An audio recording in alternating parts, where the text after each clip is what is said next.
Good morning students. இன்னைக்கு கிளாஸில் வந்து சீட் பார்க்க போகிறோம். சீடுங்கிறது விதை இல்லையா? 12 ஃப்ரூட்ஸ் கண்டைன் சீடு. இப்போ எல்லா ஃப்ரூட்ஸும் எடுத்துக்கிட்டோம் அப்படின்னா அதில் சீடு இருக்கா? கண்டிப்பாக இருக்காது இல்லையா? நோ, அதாவது எல்லா ஃப்ரூட்ஸ்லையும் வந்து சீடு இருக்காது. ட்ரிப்ளாய்டு ஃப்ரூட்ஸ் டு நாட், அதாவது ட்ரிப்ளாய்டு ஃப்ரூட்ஸில் என்ன இருக்காது அப்படின்னா சீடு வந்து இருக்காது. The seed is a fertilized mature ovules which possess an embryonic plant. Seed அப்படிங்கிறது என்ன அப்படின்னு கேட்டால் அதாவது எண்டோஸ்போம்ஸ் இருக்குது பார்த்தீங்களா, அதாவது கருவுற்ற முதிர்ந்த சூலகத்தை தான் நம்ம என்ன சொல்லுவோம் அப்படின்னு கேட்டால் சீட் அப்படின்னு சொல்லுவோம். இதோட மெயின் ஃபங்க்ஷன் என்ன அப்படின்னா ப்ரொடக்டிவ் கோடு, அதாவது அவுட்டர் லேயர்ஸ் ப்ரெசண்ட் ஆகிருக்கும். இது வந்து என்ன பண்ணோம், இந்த ஃப்ரூட்ஸ் வந்து உள்ளே இருக்கக்கூடிய சீடை வந்து மூடி பாதுகாக்கும். சரியா? இதுதான் மெயின் ஃபங்க்ஷனே அதோடது. இது இல்லாமல் பார்த்தீங்க அப்படின்னா store foods materials and has a protective coat, பாதுகாப்பான உரை இருக்கும். இது என்ன பண்ணும், ஃபுட்டை வந்து ஸ்டோர் பண்ணி வச்சுக்கிடும். சரியா? இதெல்லாம் function. After fertilisation changes occur in a various parts of the ovules and transforms into the seed. இது என்ன ஆகும் அப்படின்னா, இப்போ ஃபர்டிலைசேஷனுக்கு பின்னாடி இப்போ ஓவியல்ஸ் இருக்குது பார்த்தீங்களா, ஓவியலில் என்ன ஆகும் அப்படின்னா பல சேஞ்சஸ் வந்து ஏற்பட்டு தான் நமக்கு என்ன கிடைக்குது, சீடு அப்படிங்கிற ஒரு ஃபார்ம் வந்து கிடைக்குது. நெக்ஸ்ட் வந்து டைப்ஸ் ஆஃப் சீடு பார்த்தோம் அப்படின்னா இதில் based on the number of cotyledon, 2 types of the seeds are recognized. இதில் 2 types இருக்கு. One is the dicotyledonous and then monocotyledonous அப்படின்னு இருக்கு. இப்போ dicotyledon எடுத்துக்கிட்டோம் அப்படின்னா seed with 2 cotyledon. இதில் என்ன இருக்கும், 2 cotyledon present ஆயிருந்துச்சு அப்படின்னா அதுக்கு dicotyledonous அப்படின்னு சொல்கிறோம். monocotyledonous அப்படிங்கிறது என்னன்னு கேட்டால் seed with 1 cotyledon மட்டும் present ஆயிருந்துச்சுன்னா அதுக்கு பேர் monocotyledon. ஸோ டைகாட்டிலிடன்கிறது 2 வித்திலைகளை கொண்டு இருக்கும். மோனோகாட்டிலிடன் அப்படிங்கிறது ஒரே ஒரு விதையை மட்டும்தான் கொண்டு இருக்கும். இதுதான் டைகாட்டிலிடன், மோனோகாட்டிலிடன் அப்படின்னு சொல்லுவோம். நெக்ஸ்ட் பார்த்தீங்க அப்படின்னு கேட்டாக்க, based on the presence of absence of the endosperm, the seed is 2 types. endosperm பார்த்து நம்ம என்ன பண்ணுறோம், 2 types-ஆக இதை கிளாசிஃபை பண்ணுறோம். One is the albuminous or endospermous seed, next வந்து எக்ஸ் அல்புமினஸ் அப்படின்னு கிளாசிஃபை பண்ணுறோம். இப்போ அல்புமினஸ் பார்த்தீங்க அப்படின்னா கார்டிலிடன்ஸ் ஆர் தின். இது எப்படி இருக்கும், கார்டிலிடன் வந்து தின்னாக இருக்கும். Membranes and mature seed have endosperm persistent. Endosperm அப்படிங்கிறது கருவுன் திசு. இது எப்படி இருக்கும், நிலையாக இருக்கும்.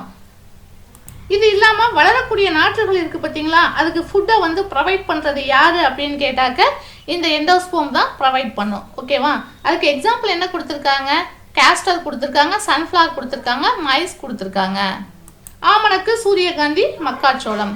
And then exalbuminous or non endospermous seed அப்படிங்கிறது food is utilised by the developing embryo and so the mature seed are without endosperm.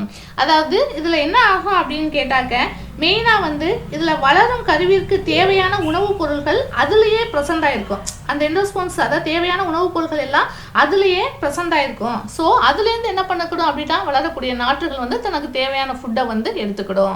So என்ன ஆகும், முதிர்ந்த அதாவது மெச்சூர் சீட்ல என்ன இருக்காது அப்படின்னா கருவுன் எண்டோஸ்போம் அப்படிங்கிறதே இருக்காது. சரியா? அதான் சீட்ஸ் ஆர் வித்தவுட் எண்டோஸ்போம் அப்படின்னா மெச்சூரான சீட்ல வந்து எண்டோஸ்போம் வந்து இருக்காது.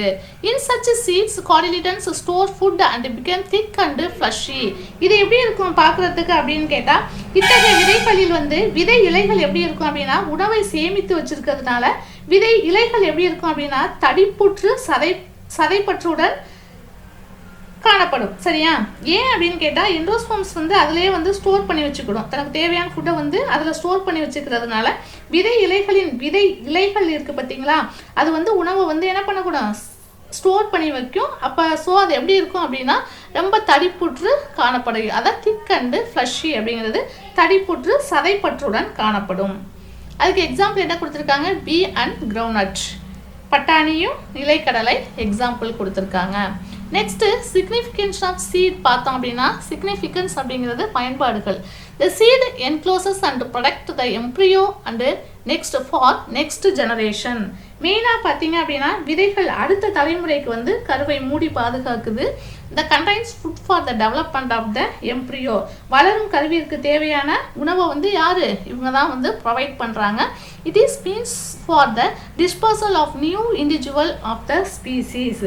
அதாவது இது என்ன ஆகும், இப்போ விதை வந்து டிஸ்பர்சல் ஆகும்போது தான் புதிய ஸ்பீசிஸ் வந்து புதிய சிற்றினம் வந்து உருவாகிறதுக்கு காரணமாக இருக்கும். நெக்ஸ்ட் நமக்கு a seed is means for the perpetuation of the species. It may lies dormant during the unfavorable condition but germinates on the getting suitable conditions. இப்போ சீட்ஸ் எடுத்துக்கிட்டோம் அப்படின்னா சீட் வந்து சாதகமற்ற சூழ்நிலையில் வந்து அது எப்படி இருக்கும், சேஃபாக இருக்கணும். ஒரு ஃபேவரபிள் கண்டிஷனுக்கு வந்ததுக்கு அப்புறம் என்ன பண்ணும், எல்லா டெம்பரேச்சர்ஸ் ப்ளஸ் வந்து கிளைமேட்டிக் கண்டிஷனை அப்சர்வ் பண்ணிக்கிட்டு என்னவாகும் அப்படின்னா க்ரோ ஆக ஆரம்பிச்சிடும். சரியா? நெக்ஸ்ட் பார்த்தீங்க அப்படின்னா seeds of various plants are used as a food both animals and man. இப்போ சீட் வந்து நம்ம என்ன பண்ணுறோம், இப்போ அனிமல்ஸும் சரி நம்மளும் ஹியூமன் பீயிங்ஸும் என்ன பண்ணுறோம் அப்படின்னா ஃபுட்டாக எடுத்துக்கிறோம். they are the basis of the agricultural. இதுதான் என்ன ஆகும் அப்படின்னா அக்ரிகல்ச்சரல் வேளாண்மைக்கு அடிப்படையாக விளங்குவது எது அப்படின்னு கேட்டால் சீடு தான்.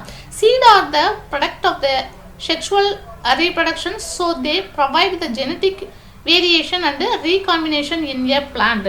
இதில் பார்த்தா அப்படின்னா பாலின பெருக்கம் மூலம் உருவாகக்கூடிய சீட்ஸ் எல்லாம் இருக்குது பார்த்தீங்களா, அது வந்து தாவரங்களுக்கு மறுசேர்க்கையின் வாயிலாக மரபியல் வேறுபாடுகளை உண்டாக்குறது. மரபியல் வேறுபாடுகள் அப்படிங்கிறது என்ன, ரீகாம்பினன்ட் டிஎன்ஏ டெக்னாலஜி ஆர்டிஎன்ஏ டெக்னாலஜியை யூஸ் பண்ணி நமக்கு தேவையான நமக்கு விருப்பமான ஒரு நியூ ஸ்பீசிஸை நம்ம என்ன பண்ண முடியும் அப்படின்னா நம்ம ஃபார்ம் பண்ண முடியும். ஓகேவா? ரீகாம்பினன்ட் டிஎன்ஏ டெக்னாலஜியை யூஸ் பண்ணி புதுசாக ஒரு நியூ ஸ்பீசிஸை நம்ம என்ன பண்ண முடியும் அப்படின்னா உருவாக்க முடியும். Okay, thank you students. ஏதாவது டவுட் இருந்தால் கேளுங்க. தேங்க்யூ.